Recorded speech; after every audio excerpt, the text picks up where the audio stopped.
Buonasera, ben ritrovati con l'informazione flash di New Sicilia. Questi i titoli più importanti del pomeriggio.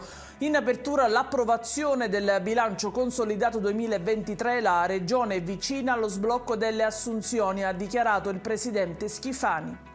Un grave incidente stradale questa mattina si è verificato sulla circonvolazione di Catania. Una moto e un'auto si sono scontrate in gravi condizioni. Il motociclista. Domani a partire dalle 9 invece i metalmeccanici saranno in sciopero a Palermo. La protesta è proclamata a livello nazionale.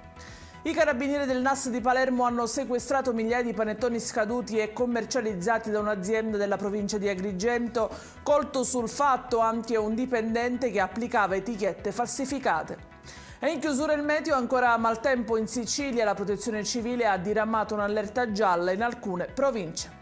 Ed è tutto per questa edizione. I dettagli come sempre su queste notizie li trovate sul nostro sito www.newsicilia.it e sui nostri canali social. Grazie per averci seguito. Appuntamento a domani alle 13:30 con nuovi aggiornamenti. Arrivederci.